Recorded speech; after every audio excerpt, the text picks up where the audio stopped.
Hello दोस्तों, welcome.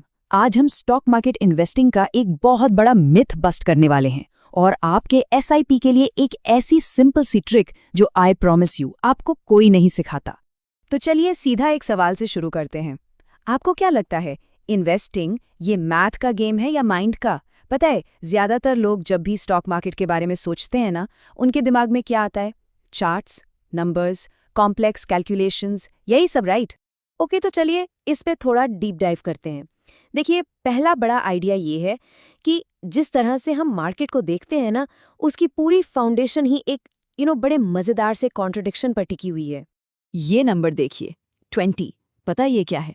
पिछले 20 सालों में इकोनॉमिक्स का जो नोबेल प्राइज है, वो बार बार मैथमेटिशियंस को नहीं बल्कि उन लोगों को दिया गया है जो ह्यूमन साइकोलॉजी यानी इंसानी दिमाग और बिहेवियर को स्टडी करते हैं। Isn't that interesting? तो सारा खेल यहीं समझ में आता है।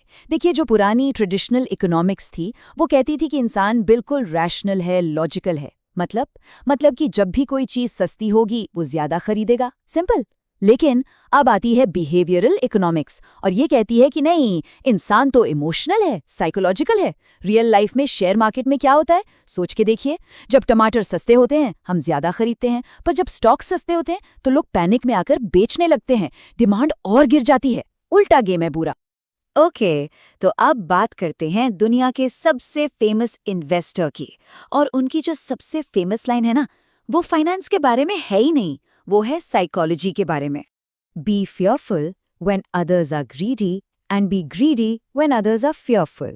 यानी जब बाकी सब लोग लालची हो रहे हों, तब आप डरो, और जब बाकी सब डर रहे हों, तब आप लालची बन जाओ। देखा, ये कोई फाइनेंशियल फॉर्मूला नहीं है, ये पूरे ह्यूमन बिहेवियर है। और सक्सेस का पूरा सीक्रेट बस इसी एक लाइन में छुपा है।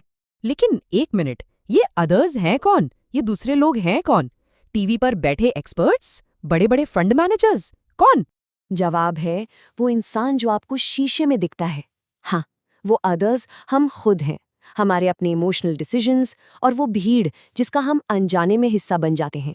बफेट साहब का असली मैसेज ये है कि अगर सक्सेसफुल होना है तो उस भीड़ से अलग सोचना होगा। तो अब इस सारी साइकोलॉजी की थ्योरी को आइए सीधा आपकी एसआईपी से कनेक्ट करते हैं। देखते हैं कि मार्केट की असलियत आखिर है क्या। डेटा देखिए, एक बड़ी इंटरेस्टिंग कहानी बताता है। ऑलमोस्ट हर साल मार्केट में एक बड़ा ड्रॉप आता है। एवरेज आप मान के चलिए 15 से 30% तक का। और ये ड्रॉप्स ना काफ़ी डरावने लगते हैं। पर मज़ेदार बात यह है कि साल के एंड में ज़्यादातर केसेस में मार्केट पॉजिटिव रिटर्न देकर ही क्लोज होता है। और बस यहीं पर एवरेज इन्वेस्टर सबसे बड़ी, सबसे कॉस्टली गलती कर जाता है। वो इन टेम्पररी ड्रॉप से डरकर अपनी एसआईपी पॉज कर देता है या बंद कर देता है। मतलब सोचिए, वो बिल्कुल गलत टाइम पर इन्वेस्ट करना बंद कर देता है।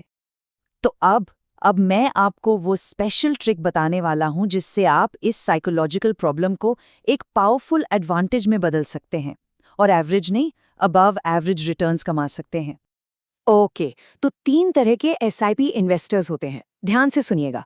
एक होता है बिलो एवरेज इन्वेस्टर। मार्केट गिरा, ये डर गया, इसने एसआईपी रोक दी, सस्ते में खरीदने का मौका गया। फिर आता है एवरेज इन्वेस्टर। मार्केट गिर रहा है बट वो अपनी एसआईपी चलने दे रहा है, ये ठीक है पर ये एक्स्ट्रा ऑर्डिनरी नहीं है। और फिर आता है अबव एवरेज इन्वेस्टर। ये क्या करता है? मार्केट गिरने पर न सिर्फ अपनी एसआईपी चालू रखता है बल्कि एक्स्ट्रा पैसा डालता है। वो अग्रेसिवली सस्ते में और यूनिट्स खरीदता है। तो अबव एवरेज रिटर्न पाने का आखिर फॉर्मूला क्या है? बहुत सिंपल, ये 4 स्टेप्स फॉलो कीजिए। स्टेप 1, अपनी रेगुलर एसआईपी को हमेशा बिना रोके चलने दीजिए। स्टेप 2, जब भी मार्केट अपने पिछले हाई से 15% से ज्यादा गिरे। स्टेप 3, उस टाइम पर अपनी 2 एक्स्ट्रा एसआईपी इंस्टॉलमेंट्स लमसम में इन्वेस्ट कर दीजिए। And step 4, that's it. अब आप ऑटोमेटिकली तब सस्ते में खरीद रहे हैं जब बाकी सब लोग डर रहे हैं। ये एक प्री डिसाइडेड प्लान है जो आपको इमोशनल होने से बचाता है। तो इस पूरी चर्चा का कंक्लूजन क्या है? यही कि मार्केट को बीट करने का, मार्केट को आउट परफॉर्म करने का सबसे सिंपल तरीका है तब एक्ट करना जब दूसरे लोग डरे हुए हैं। Thanks for watching. अगर आपको ये इन्फॉर्मेशन वैल्यूएबल लगी, अगर आपने कुछ नया सीखा, तो प्लीज़ इस वीडियो को लाइक कीजिए, कमेंट में अपने थॉट्स बताइए, अपने दोस्तों के साथ शेयर कीजिए और हाँ, सब्सक्राइब करना मत भूलिएगा। Thank you.